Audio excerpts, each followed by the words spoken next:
Jai Prabhuji, hello everybody. We are today in the last class of this chapter of our course about the book of Prabhuji, Experimenting with the Truth. And the last class in this section will deal with the topic of authority. This topic is very significant to understand Prabhuji's approach and Prabhuji's standpoint when he tells us that his words only reflect his most intimate journey. It's a personal story. It's not a public matter. So I think when we delve into today's article, we can understand it better. In this article, I think that if we look at it not so much to the depths, we can think that we come across contradictions. But I hope that in today's class, as we delve deeper, we will manage to see how there are no contradictions at all, but on the contrary, we get a very clear and coherent picture. I also think that this topic of authority is very, very significant for each and every one of us, for every individual, both regarding authority that we assume in our lives, in different fields, and also regarding our own authority in our lives. So let's start reading Prabhuji's words and, as always, talk a little bit about them, try to penetrate and try to understand what Prabhuji tells us as much as we can. The authority of my words comes from me, from what I am. It is not derived from books or from other human beings, but from experience. What I say may at times resonate with your beliefs and at times conflict with them. My words, however, need no evidence to prove their validity, because I only speak about what happens within me. My descriptions will not always agree with your Bhagavad Gita, Vedas, New Testament, and Quran. So the question we didn't present, the question that Prabhuji was asked is, on what authority do you base your teachings? And the first point that Prabhuji makes, what he answers to this question, as the foundation, the first point that Prabhuji says is that my words do not need an authority because they describe my experience.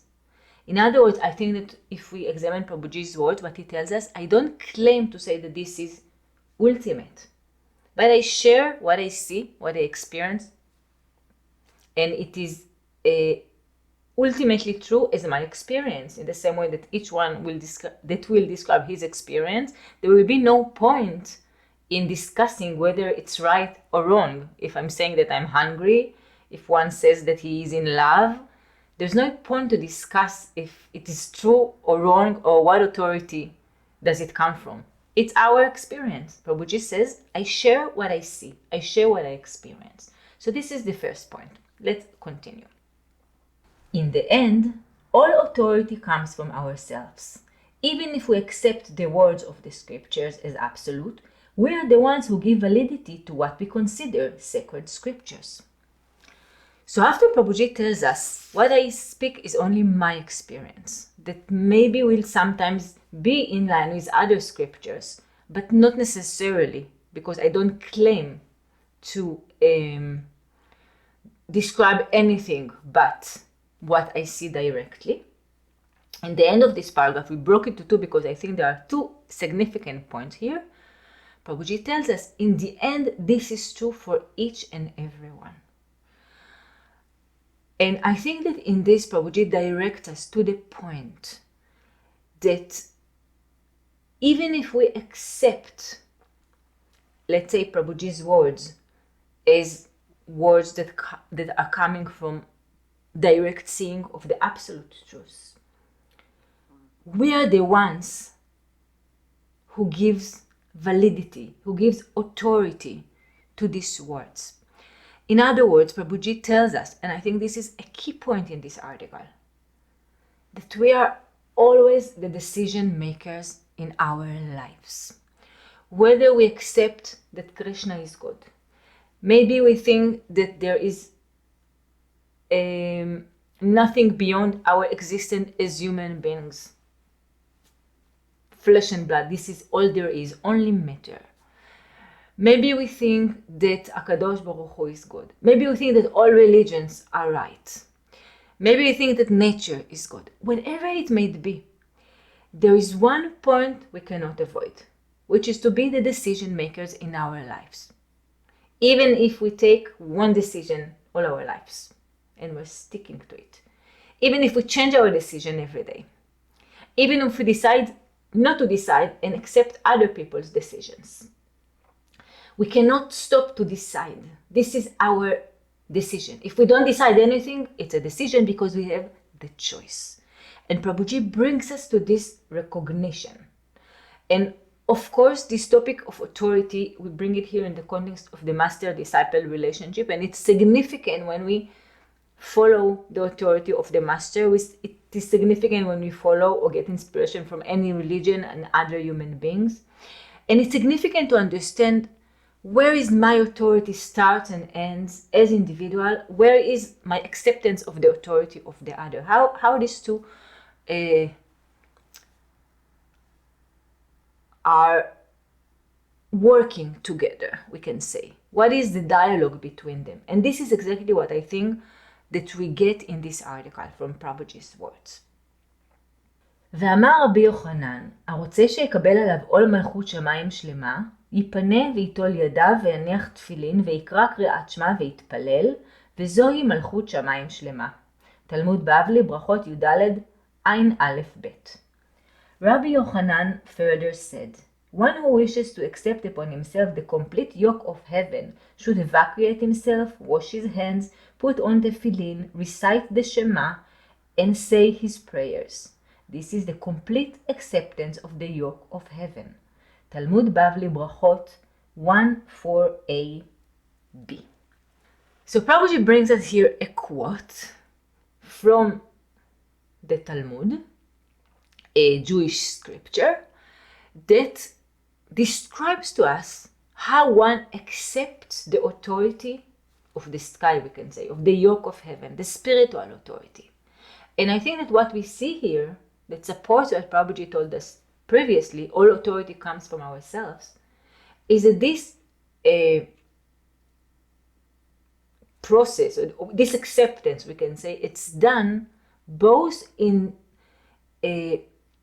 out of very deliberate decision, personal, proactive, we do actions, and intimate. This is within us and ourselves, within us and the yoke of heaven. It has nothing to do with other individuals.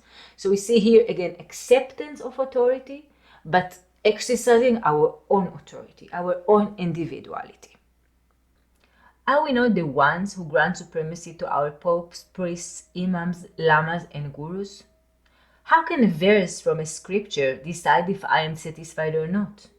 How can someone other than me determine that I am tired? What authority does a religious leader have to decree if I am in love?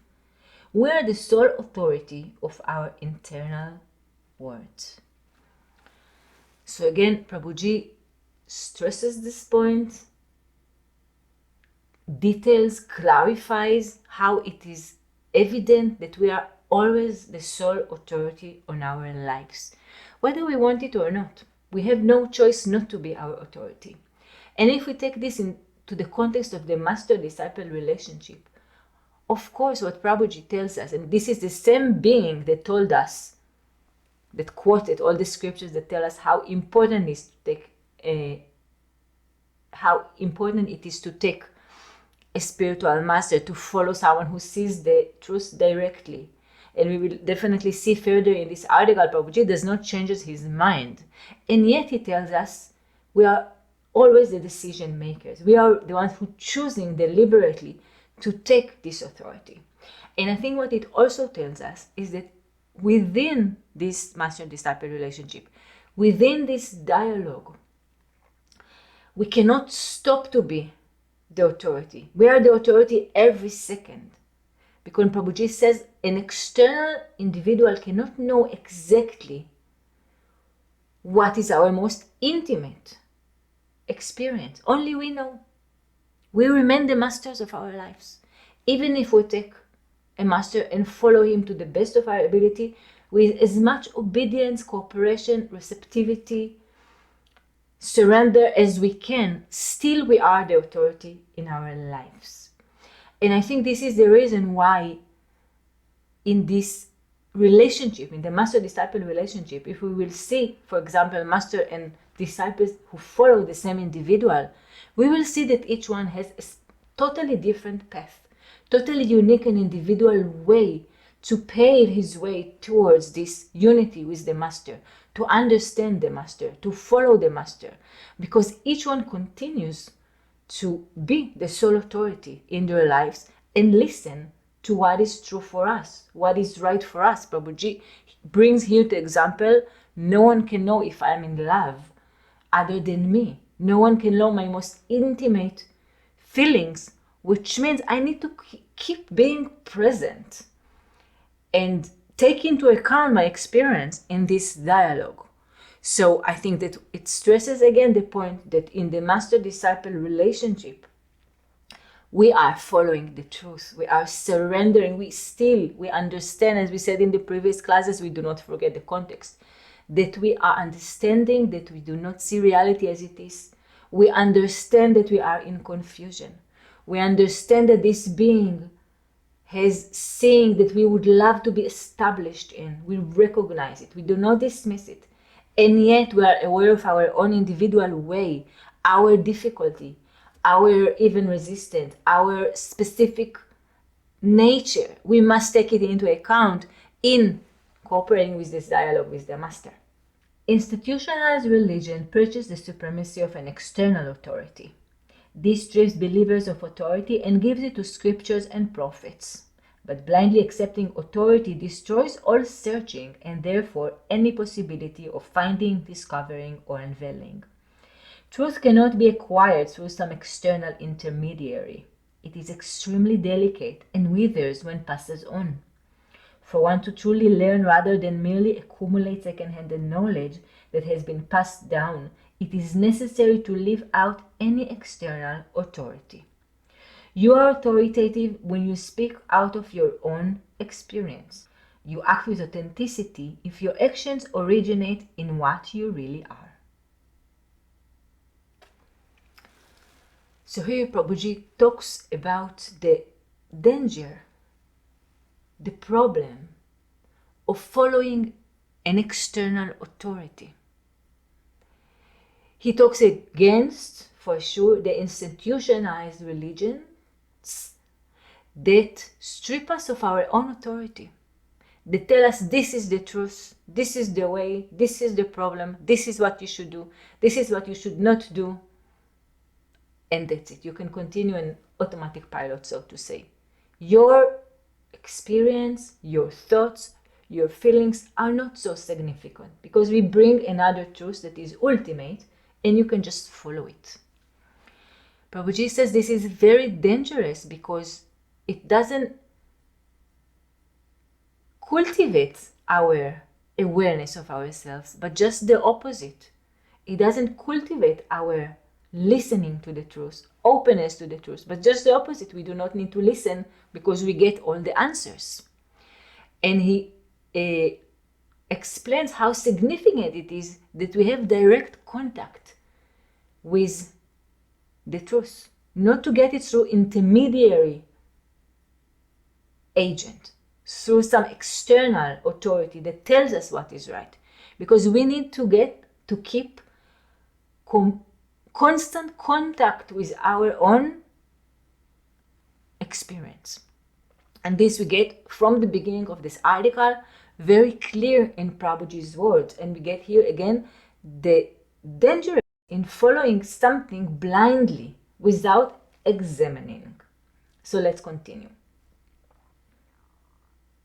Truth does not flow through professional disclaimers who simply recite words. Millions of preachers, instructors, and scholars go around the world recounting the experiences of others with well-documented ignorance. Someone can have an excellent memory, but that does not make them an authority.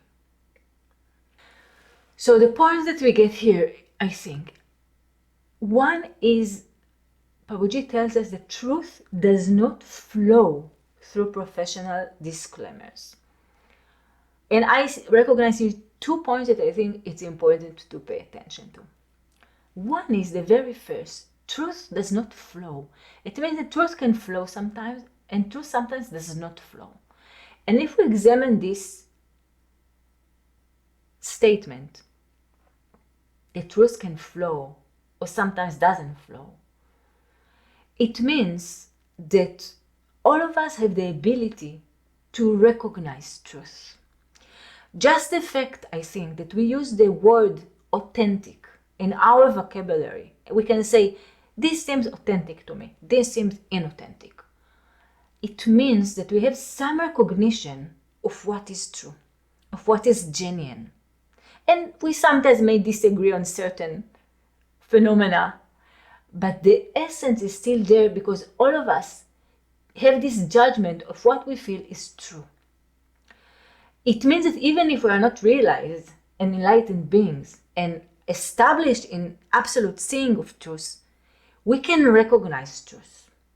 This is why probably many times we feel that we are not authentic. We feel that something that we do is not right for us.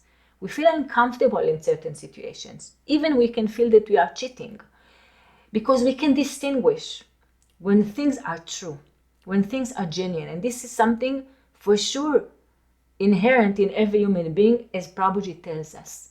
It will not flow to us. Now let's get to the second point.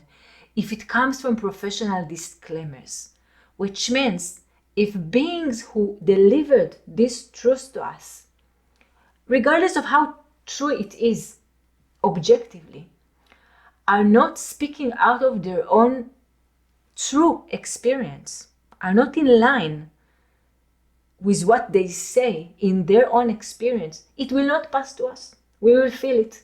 We will feel that it's not authentic, and we will not have access to this truth. We will not experience this truth that we can experience if it comes not from professional disclaimers, but from a genuine source. And we will get to it further as we continue with the words of Prabhuji. Absolute authority belongs to truth alone.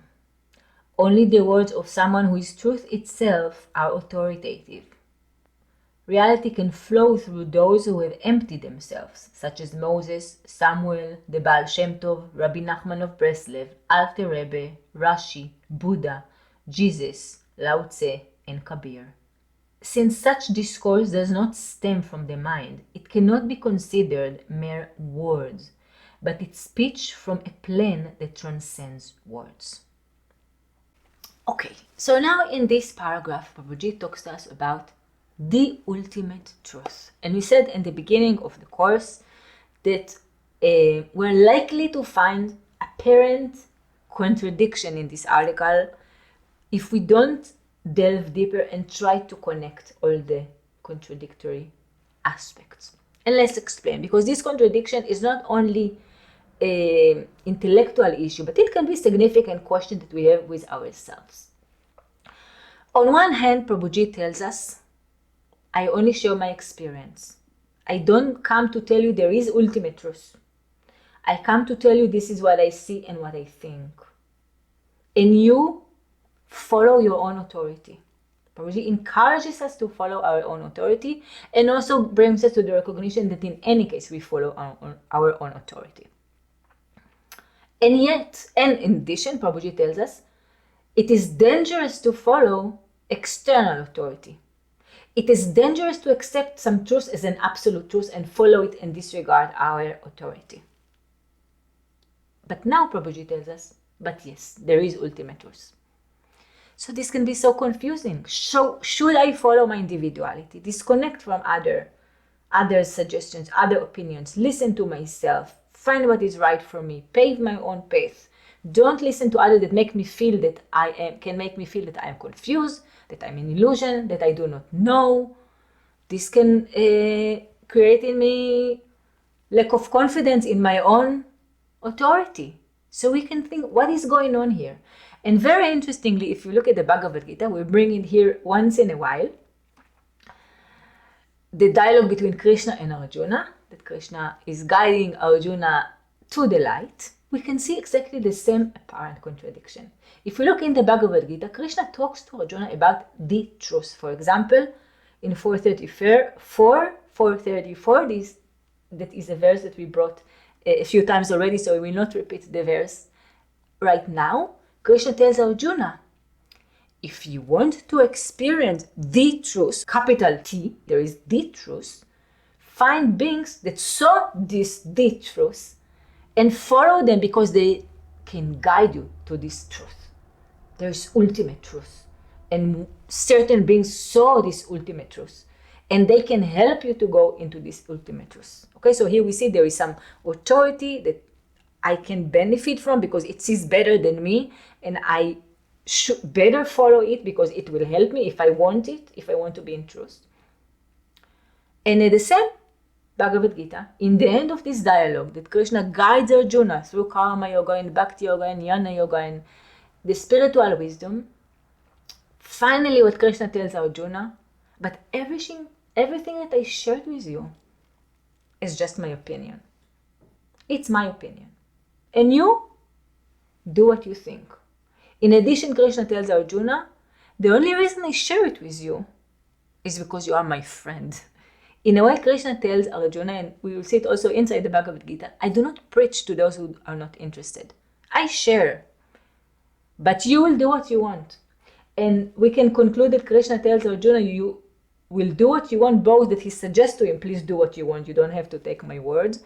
And maybe he also clarifies a point that here Prabhuji clarifies in this article. In any case, you will do what you want. We have no way out but being the decision makers.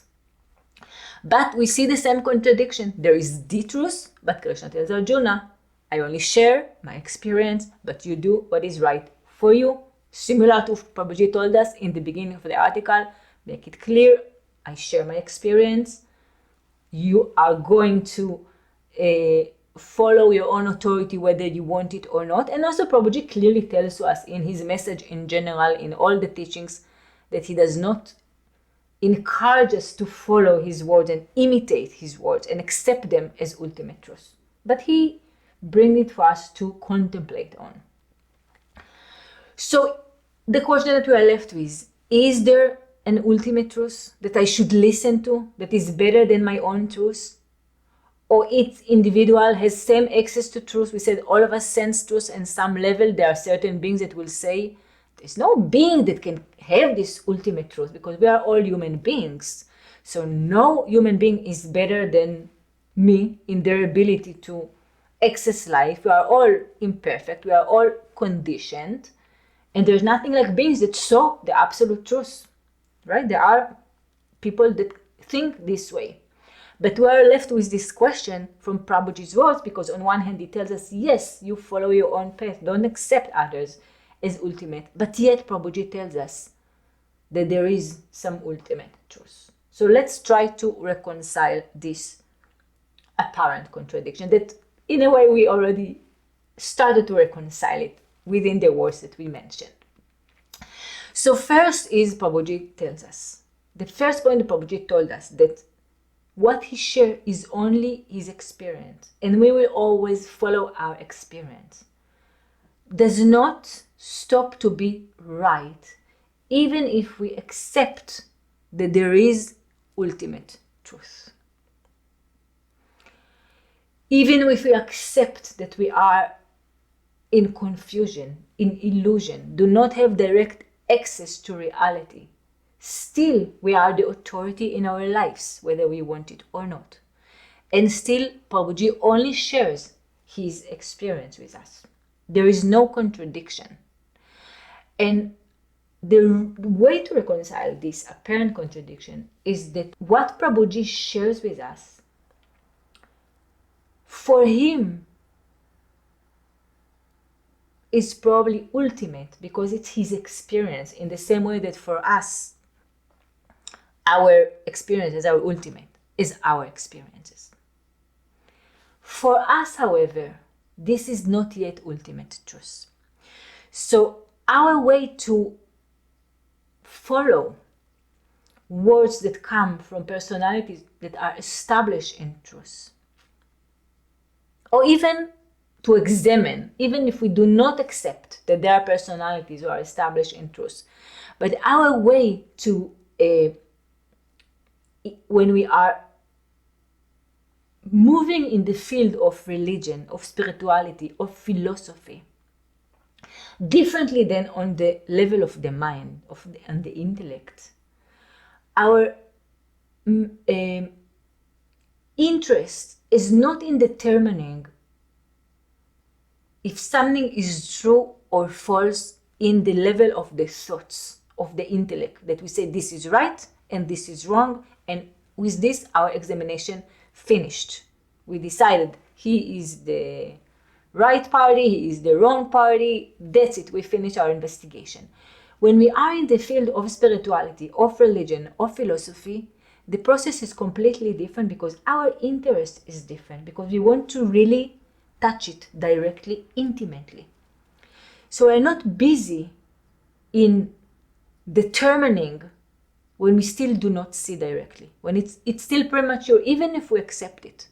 But our way is always to work with these facts as a thesis, as a hypothesis. We take these words and we don't reject them and don't accept them fully. We give them a chance. So I think in the level of the mind, we can say, as we said, two options, either right or wrong, I accept or don't accept, but actually this does not change anything in me. I don't go through any process by believing in some fact or not to believe in some fact, or not believing in some fact. In the realm of, again, spirituality, religion, philosophy, in my opinion, there are these three steps that we see in Advaita Vedanta, in the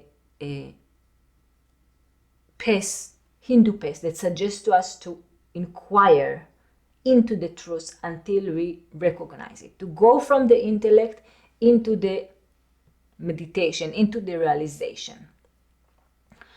And the three steps that we find, maybe not just in Advaita Vedanta, but in general Vedanta. Advaita Vedanta is a specific path of this wisdom of Hinduism that sees the reality as being one undivided nature. But generally, Vedanta, we inquire into the truth, into the wisdom of reality, we can say. So we see these three steps, three aspects, we can say, of this process. Unlike that we say in the level of the mind, there are two aspects alone, enough. In this process that we say it's more internal, the first point is the first aspect is the aspect of the Shravana. Shravana means listening, and it means that we accept the words of the scriptures. And I think this is true also to philosophy and also to interaction with ideas that we might not agree with in the end. But we take them again as a thesis in science. We listen to them. We don't jump to accept them or reject them, but we associate with them. We give respect to the individuals who generated these ideas. And we want to take the maximum out of it, and this is why we examine it. So the first step is acceptance. Let's assume it is right. Let's listen to it as if it is true. Because whether it is really true in the end or not, for us again, it's similar because we do not experience it. In other words, even let's say I accept that there is a possibility for a human being to be established in a realm that is transcendental to the mind. If I accept it or I don't accept it, it's relevant for me as a guiding light, but not as an ultimate fact, because I am still not established in it. So until I don't discover it, even if it's right or wrong, its relevance is still partial to me. It's relevant for me, again, as a guiding light. but not as ultimate truth, because it is not my truth yet. So we take, again, we can take the words of Prabhuji, and I think this is the recommendation of this article, listen to them, and then we said the first step is Shravana. We accept them as truth, even though it's Prabhuji's experience. But we don't dismiss. Now let's go to the second step, which is the Mananam. Mananam is a stage of, we think about it, we contemplate, we check, we doubt, we argue, we think it's wrong, we think it's right, but we go through the process. We don't leave them alone, even if we don't accept them sometimes. We think differently. We continue to interact with them and to give them a chance. This is the Mananam. We take the spiritual wisdom, and in my opinion, this can be applied also to philosophy. We contemplate. And the third step that is significant, and this may be more relevant to the spiritual realm than to philosophy. This is a different discussion. We are not going into it right now for sure. I myself did not think enough about it even. There is this stage, tells us the wisdom of Advaita, of Vedanta, of spirituality, and of many religions, and Prabhuji tells us here in this article, there is an ability to experience it directly and to be established in an ultimate truth. This is the nididhyasana. I can see it directly. And I aspire with the Shravanam and with the Mananam to get to this point of being established in direct seeing of reality. But in this process, we want always to remember the first point that Prabhuji made in this article, and our first point in trying to reconcile this contradiction. What will never stop to be right is that what we have in our hands is only our own direct experience, and that we are always the authority and the decision makers on our lives that will come from our experience. Based on our experience, we will act in life. We will perform actions, and we are the ones that initiate our happenings in life, that decide where we go, what we do, what we want, why we want, etc., etc., etc. If I accept that Prabhuji is enlightened, it is for me. It is my experience. Based on my association, experience, seeing, listening, examining others, examining other options. This is my intimate experience, and it is ultimate for me. It is true for me. It might be also the ultimate truth. It might be also right for other human beings. But what is important is it is not coming because somebody convinced me in it. Because Prabhuji told me that he sees better than me. But this acceptance of us as disciples is coming from our decision, from our evaluation, from our choice. We can any second decide differently. And this is what Prabhuji tells us here. External authority cannot impose itself on your lives unless you are open to it and receiving it. Whether it is not a genuine master, and we decide to follow, as we saw in the previous article, we decide to follow master that is not authentic, this is our decision. We are always the controllers. Or whether we decide to make room and try to listen and follow a genuine master, this is still our decision. If we think he's enlightened, if we think he sees better than me, if I think that I'm in confusion and I'm not in direct seeing of the reality, this is my decision, and I have the freedom to make this decision in my life. No one can impose this thought about me. And if somebody manages to impose things that are inauthentic, again, it is because I want it for some reason. I decide to follow it for some reason. And if someone manages to open me to genuine truth, it is what is genuine in us that decides to open to it. It is still our decision in all times. So another aspect of this reconciliation of the apparent contradiction is that Prabhuji speaks about an ultimate truth, but very importantly, He does not say that this ultimate truth belongs to a person. It does not say that someone possessed this ultimate truth, that he knows the ultimate truth and I should only listen to a different person and not to myself. He speaks about the truth as something that all of us have access to. And what has an authority is not another person. It's not that another individual has an authority on my life. But the truth has authority, Prabhuji says. The truth is authentic and it is authoritative in itself. So I understand that the spiritual aspirants and that realized beings who were able to be established in truth, in my understanding, are those who listen to this truth within them,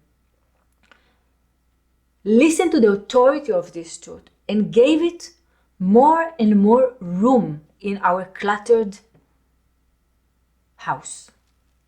Because Prabhuji says all of us recognize authenticity. Truth does not flow. We said it means that we have some touch with truth we can recognize. And I think the spiritual path is to give this thing that we are able to open to and recognize as genuine more and more authority in our lives. We decide based out of our own authority that we can choose different paths of life. We take this authority and decide to give the authority to this authority of the truth. That it's authoritative in itself. It's not that we accept a different individual, but we accept the authority of the truth.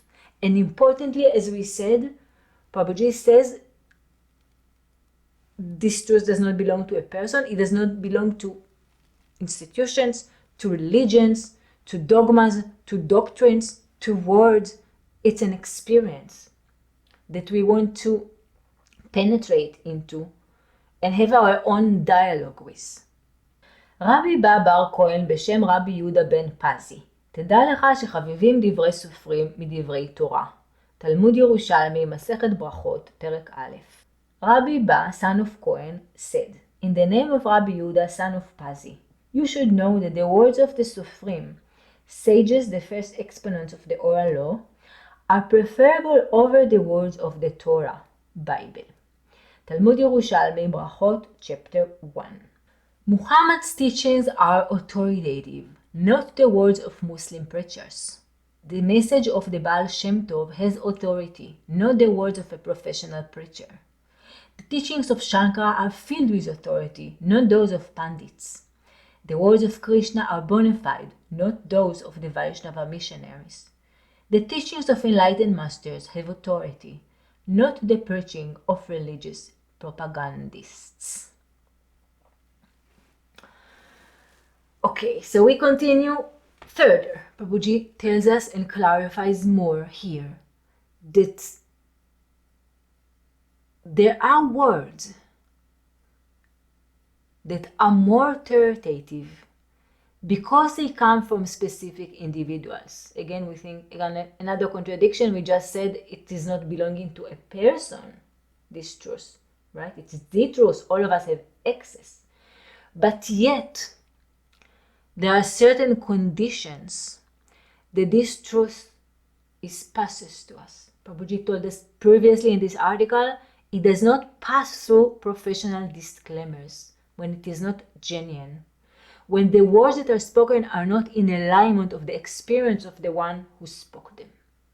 And here Prabhuji gives us the second half of the same point, when words coming from someone who means what he says, who sees what he describes, we feel it and it passes to us. And this is why we want to follow words of enlightened beings. It's not because we admire some personality for some mundane reason that we think that a certain person is better than us in being human beings. We are all the same as being human beings. But we recognize that certain personalities have more access to this truth because they pay the price, we can say, by being loyal to this truth. That for us is still difficult to do. We are still loyal to many other things. These individuals, we said, are those who gave this truth an authority. And they are already in such a level of enlightenment that every word that they speak and every action that they do is in line with this truth, with their experience, with their thoughts. If we examine our lives, most likely we will easily recognize that we have a lot of division within us.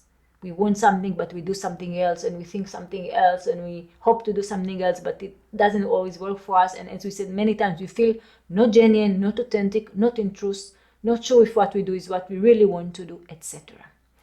These beings are those that when they speak, again, it's their own truth. And Prabhuji gives here a list of enlightened beings, personalities that are, we can say, transmitting from this realm of authenticity, ultimate, constant authenticity. So when Buddha went to the deer park and spoke to the bhikkhus after he experienced awakening, he spoke what he saw. He didn't just read verses from the Pali Canon that he said, and now we can read them as words, and we can get them from preachers, and we can repeat them and memorize them. He saw it directly. So the experience that is alive, that is present, it's passing to us. And this is the way that we can get access to this ultimate truth.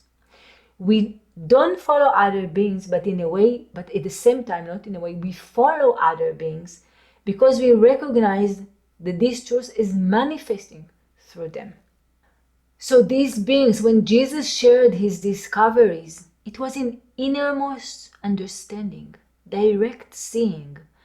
When Lord Chaitanya dances in the street, he didn't imitate someone else's dances. It's what happens in him.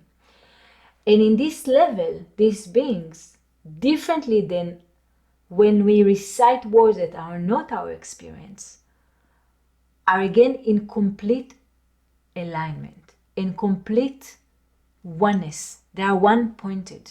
There is not division of wills within them. And this is why we are following these individuals, because we recognize the validity, the importance of this level of consciousness, and we want to use it. We want to use it for our own path, in our own sincere and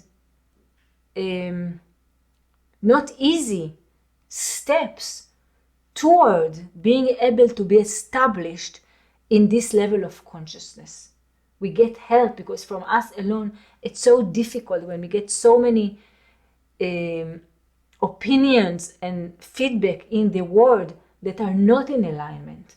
It's difficult for us to listen directly to the authority of the truth that is within us.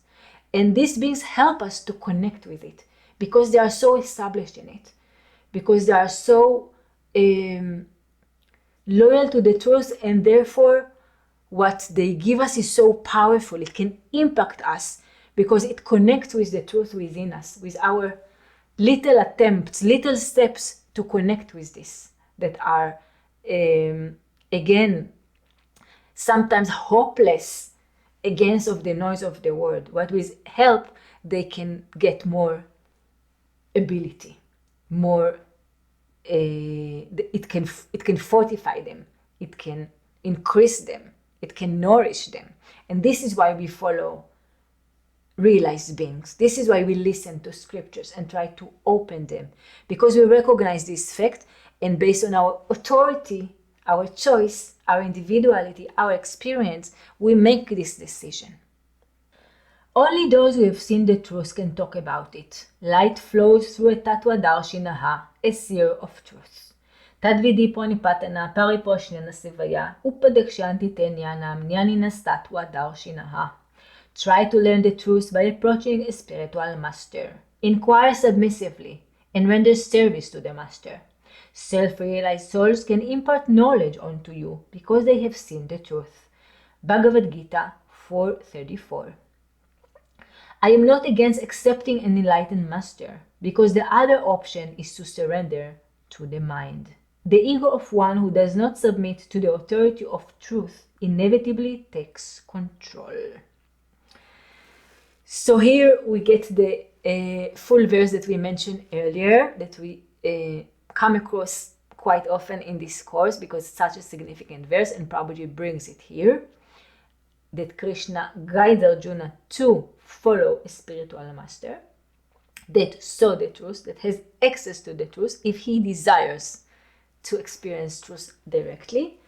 And the point that Prabhuji brings here, reveals here, is that he is not against accepting a spiritual master, because the other option that we have is not necessarily to follow our own authority.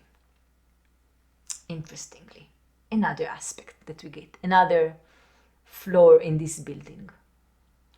So we said before, we are following our own individuality. We make our own decisions. We need to listen to our experience and be attentive to ourselves.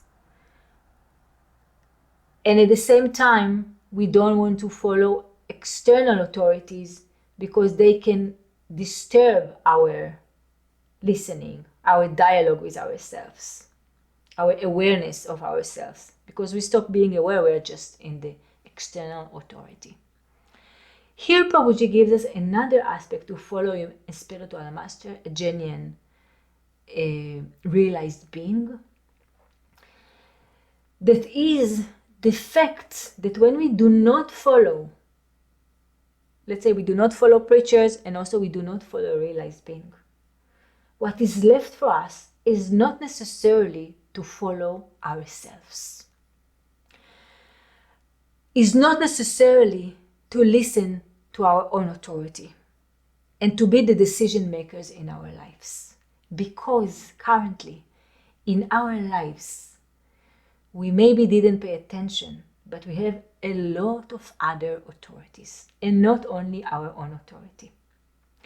So accepting a spiritual master is not because we stop to accept our authority, but that we want to give ourselves more authority and be more attentive to our individuality. When we do not go through this process, what we call the spiritual process, we might carry many beliefs and ideas and concepts that flow to us from other beings, that they evaluated them, but we did not. We accepted them. And we think that we are evaluating. But the more we pause to listen and to pay attention, we recognize this is actually not my own thought. I received it from someone. This is something that happens to us in the spiritual process, for sure with a genuine master. We discover more and more thoughts that we thought were ours, that we decide and we believe and we can be even strong about them. But as we pay attention more closely, we recognize somebody else instilled them in us, and I didn't evaluate myself. We also pay attention that we have a lot of feelings and mechanisms and patterns that coming maybe from psychological issues, not from our own authority, not from our own choice and direct contact with truth, but we're mechanic.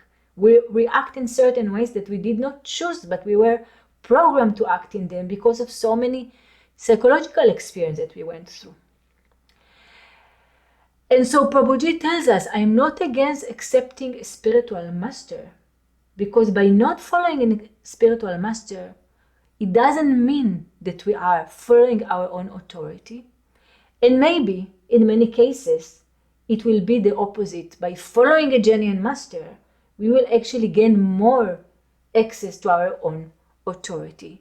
In other words, following a spiritual master does not mean that we take an external authority. But even if we accept a master, we're the ones who grant him or her authority over our lives. If we forget this, we will convert the guru into a simple external authority. יהושע בן פרחיה ונתאי הארבלי קיבלו מהם. יהושע בן פרחיה אומר, עשה לך רב וקנה לך חבר, והביא דן את כל האדם לכף זכות. משנה, פרקי אבות, א' ו'. Joshua, the son of Perachia, would say, make for yourself a master, acquire for yourself a friend, and judge every man on the side of merit. פרקי אבות, Ethics of the Fathers, 1.6. So here, Prabhuji tells us this point, that in following a master, we are still the authority, and we do not stop to be the authority. In one of the articles, Prabhuji will tell us that this relationship is a duet of one. And this is very significant saying that we can, I think, derive from more understanding. It is a duet, which means there are two. Must be two.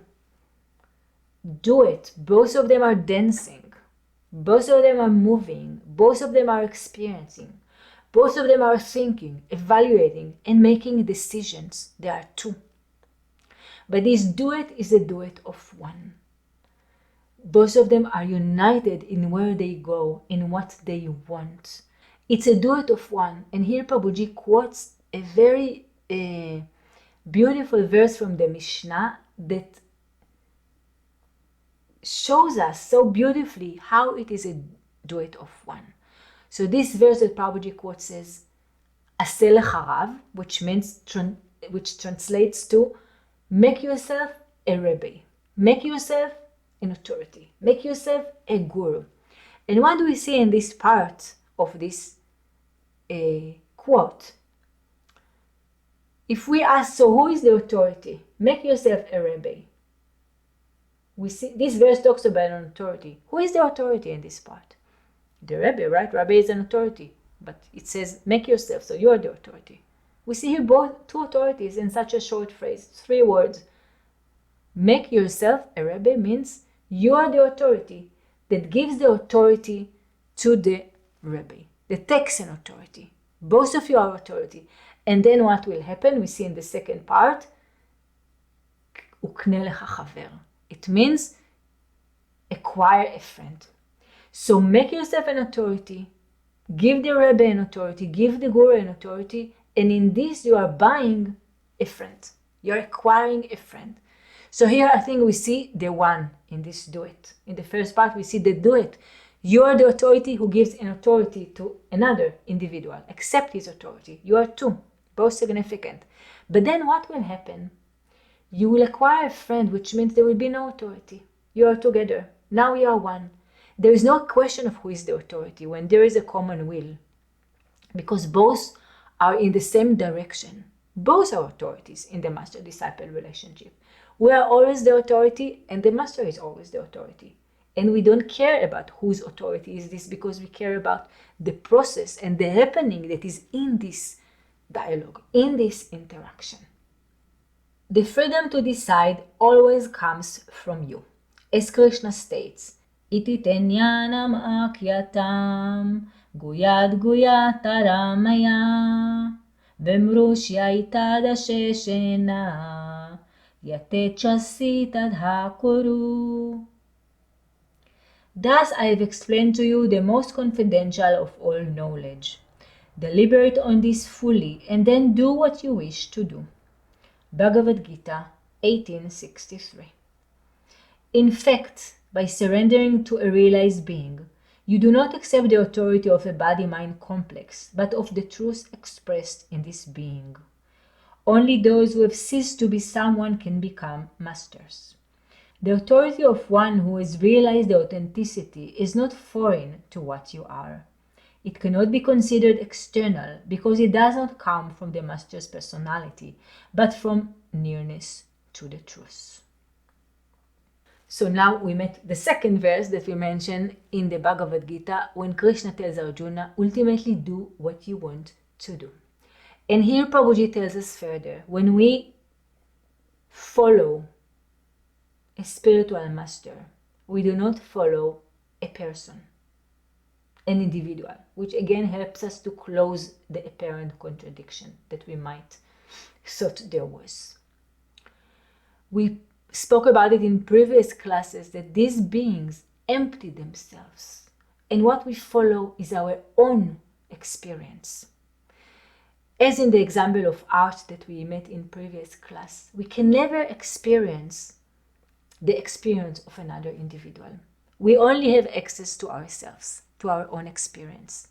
This is where our experience in this world starts and ends. Only our word, only our seeing. This is all that we have access to. And when we follow a genuine being who emptied themselves, herself, himself, and has access to this void, to this experience, out of our recognition of this fact in our own experience, we touch it, we sense it, we experience it. We do not really follow individual, a person, but we follow our own truth. We follow the truth that we spoke with capital T, and we follow our authority, our decision, our will. Truth is infectious, and we can catch it if we come close to something infected by it. It cannot be taught, only transmitted, and the difference is immense. Teachings implies words, transmission occurs in silence. Teaching is of the mind, transmission is of the heart. Truth cannot be found in courses, retreats, lectures, or organizations, nor does it reside in the information accumulated through external experiences. Truth is revealed by recognizing our mental content and consciousness. The revelation of the light of truth comprises the recognition of our reality, of our authenticity. It is impossible to have truth delivered to our house like a pizza. Nothing and no one can bring reality to our illusion. So we must rise up to the truth ourselves. We cannot make it to the summit of the Himalayas by descending into the valleys. If we wish to reach the peak, we must leave the valley and climb the mountain. So the last sentence in this article, in Prabhuji's words, I think it's so significant and might be not easy to understand. It took me some time to try to understand. Of course, I'm not sure that I get it completely, but what I can grasp from it. Prabhuji says we cannot, in the end of all this article, after all the wisdom that he shared and all the understanding that we have, and hopefully reconciled all contradictions and understand Prabhuji's words, the ultimate point that he tells us and leaves us with room for contemplation, because Prabhuji does not always explain what he says. Sometimes his sentences are more saturated with things that we need to make effort in order to derive from them. We cannot make it to the summit of the Himalayas by descending into the valleys, but we must climb them ourselves. In other words, there is no easy solution to our problem. No one is going to solve our problem. No one is going to walk this path instead of us.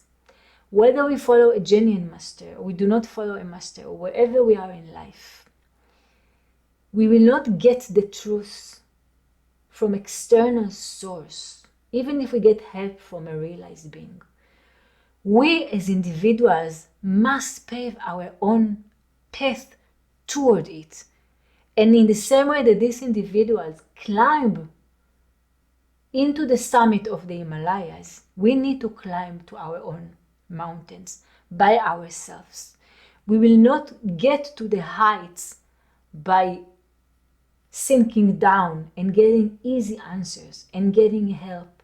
Because as we said, this path in the truth is a path toward what Hinduism calls the goal of life.